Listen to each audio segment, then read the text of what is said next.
हम भक्त हैं, भक्त का लड़ाई करना फर्ज नहीं होता। परमात्मा खुद आए थे और उनके साथ कितनी बदतमीजियाँ की थी। उस परमेश्वर कबीर जी ने किसी को बद्दुआ भी नहीं दी, ऐसे बद श्लोक किए थे। अब कभी बताया करेंगे, क्योंकि पहले तो आपको ये ज्ञान समझाते हैं, वेद पुराण गीता से आपको परिचित कराते हैं, ताकि फिर आपकी बुद्धि ये स्वीकार कर ले वह कि कबीर इज गॉड। जिस दिन आपको यह समझ में आ जाएगा कबीर इज गॉड, वो धानक रूप रहा करतार, काशी वाला धानक, ये समर्थ शक्ति है तो है ही, लेकिन हमारी समझ में जिस दिन आ जाएगा, फिर उसके बाद परमात्मा की केवल वो महिमा सुनाया करेंगे। परमात्मा की अमर वाणी से आपकी आत्मा विभोर हो जाया करेगी, आंखों से आंसू पड़ा करेंगे। और उसके बावजूद इतना कुछ तंग किया मालिक को, उनकी कथा कभी सुनते हैं पढ़ते हैं तो आंखों से आंसू नहीं रुकते, कलेजा फटने को हो जाता है। और एक सबसे बड़ी बात ये देखिए, उनको परमात्मा ने किसी को बद्दुआ तक नहीं दी, नहीं तो वो समर्थ हैं, एक सेकंड में पृथ्वी को नाश कर दें, दूसरी सेकंड में एज इट इज धर दें। ये इतने सक्षम है कबीर भगवान।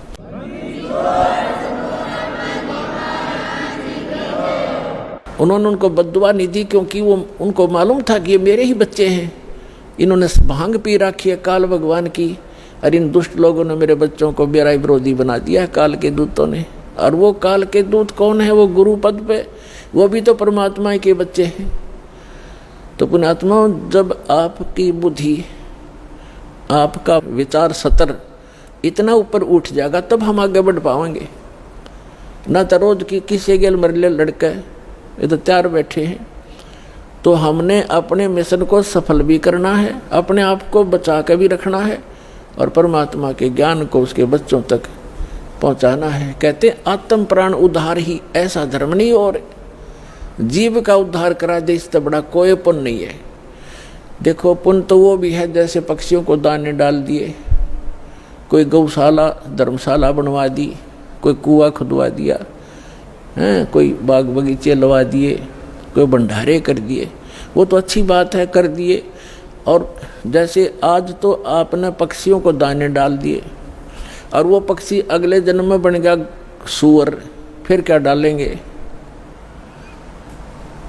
आज तो हमने उस पशु के लिए गौशाला बनवा दी, गऊ है, और अगले जन्म में वो सूअरी बन गई, फिर क्या क्या सेवा करेंगे इसकी?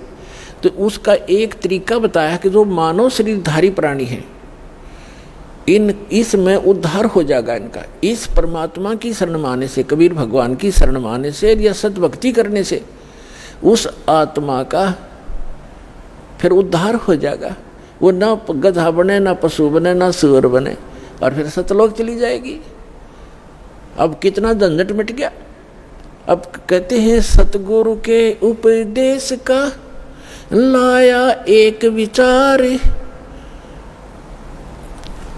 जय सतगुरु मिलते नहीं जाते नरक द्वार। नरक द्वार में दूत सब करते खेचा तान, उनसे कभू ना छूटता फिर फिरता चारों खान।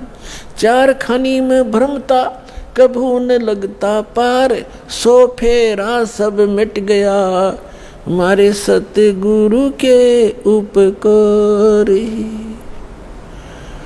अब फिर बताते हैं क्या बताना चाहते हैं कि एक जीव को, एक मानव शरीरधारी प्राणी को और परमात्मा की शरण में ला देने से या ये सतभक्ति प्राप्त करवा देने से उस लाने वाले को इतना पुण्य होगा जैसे करोड़ गौओं को कसाई से कटने से बचा कर और चरागाह में छोड़ देने का होता है। इतना पुण्य उस मार्गदर्शक को होगा जो सतलोक आश्रम बरवाला का राह बता देगा और यहाँ का ज्ञान सुना देगा, उस जीव को यहाँ नाम दिला देगा।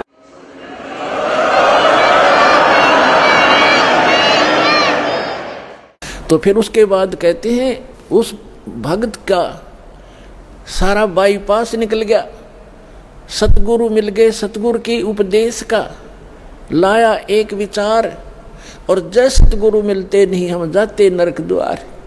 नरक द्वार में दूत सब फिर करते खेचा तान, उनसे कभू ना छूटता, फिर फिरता चारों खान।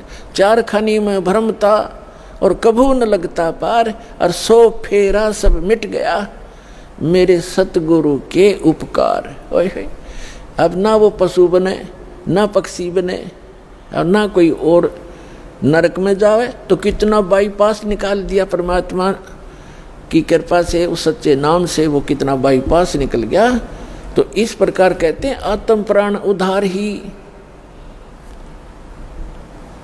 ऐसा धर्म नहीं और इससे बड़ा कोई पुण्य नहीं प्राणी को। पुण्य तो और भी है, लेकिन अगर आप परोपकार करना चाहते हैं, आपके दिल में दया है प्राणियों के प्रति, तो मानव शरीरधारी प्राणी को मनुष्य जीवन प्राप्त करवा दे। बुरा वो भी नहीं है, जैसे एक पक्षी है, अपने घर पर दाने डाल दो, कुत्ता आता है रोटी डाल दो, अपने ही घर पर डालो, कहीं विशेष स्थानों पर